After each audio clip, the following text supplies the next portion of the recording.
Hi there, my name is Joel Daly. I'm the Chief Operating Officer at Hosting.com, and I'd like to welcome you to our virtual tour of our Denver data center.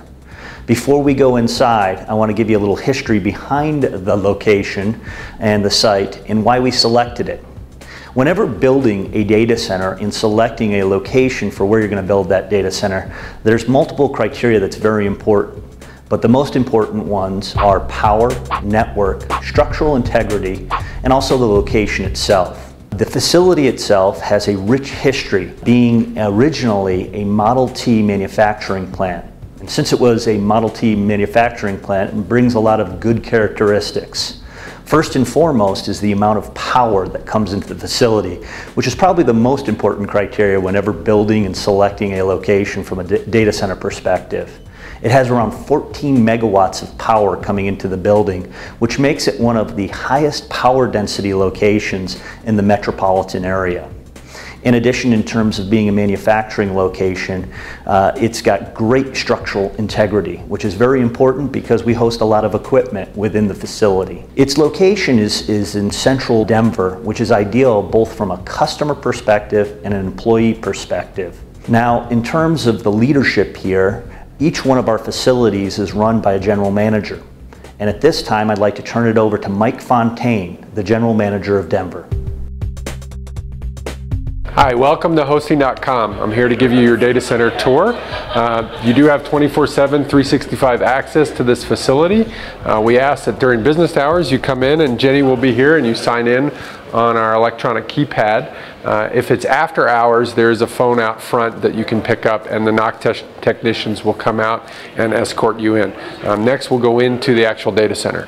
You'll pick up the phone here for entrance into the NOC area. Once you enter the man trap, you'll exchange a government issued ID for your customer badge, which we will maintain for you. The facility here is staffed 24/7 with NOC technicians.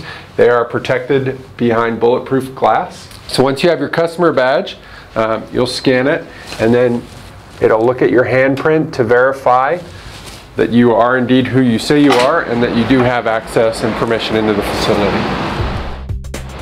So the data center is state-of-the-art and is designed to support mission-critical applications. We have a number of measures in place to make sure that everything's completely redundant and secure. So first of all, we have 30-ton crack units around the perimeter of the facility to facilitate cooling. This facility can handle 200 watts per square foot of cooling capacity, and we can flex beyond that to 400 watts a square foot. You can see from the massive columns that the structural loading in this building is off the charts. There's no water overhead. It's got a poured concrete roof. There's fire and smoke detectors in the ceiling and also underneath the raised floor. From a layout perspective, we have custom customer cages here.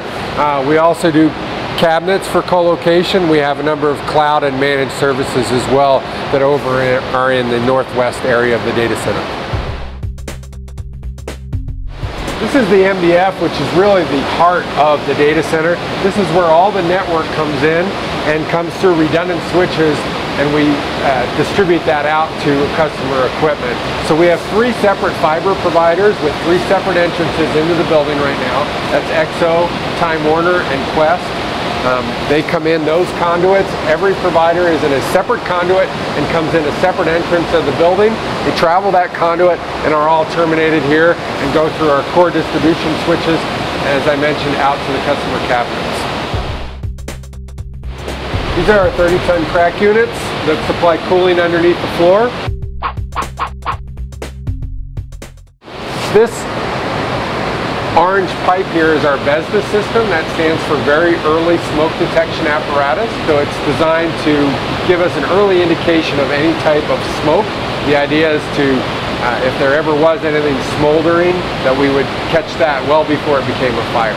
So should a customer want to drop ship equipment here, we can receive it and store it securely in one of our cages here. We also have 5,000 square feet of storage space in the basement level. We bring in high voltage from the utility company, so it comes in at 13,200 volts into the facility, and this is our own private feed from 2 separate substations. You saw where the power comes in from the utility company. In the event of a utility failure, the purpose of the UPS and the associated battery string is to carry the load until the generators get up to speed, and that normally takes about 7 seconds. We're on the roof now, and these are our generators. We have 4 Generac generators. In aggregate, they can supply 2 megawatts of emergency backup power in the event that we lose commercial power. So we try and be environmentally friendly with our data center build here in Denver. We went with an all-white membrane, which is kind of the green thing to do these days. White membrane will reflect the heat rather than absorb the heat and saves energy. We also elected to repurpose an existing building as opposed to build a brand new one. These are our chillers. These are dedicated to the facility.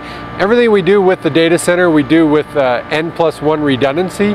If one chiller were to fail for some reason, we always have a backup one. As we expand the data center and need more cooling capacity, we will just continue to add these in pairs. Thank you for joining us on our virtual tour of the Denver Data Center. For more information, please visit us at www.hosting.com, call us at 877-338-1910, or find us on Twitter at hosting.com.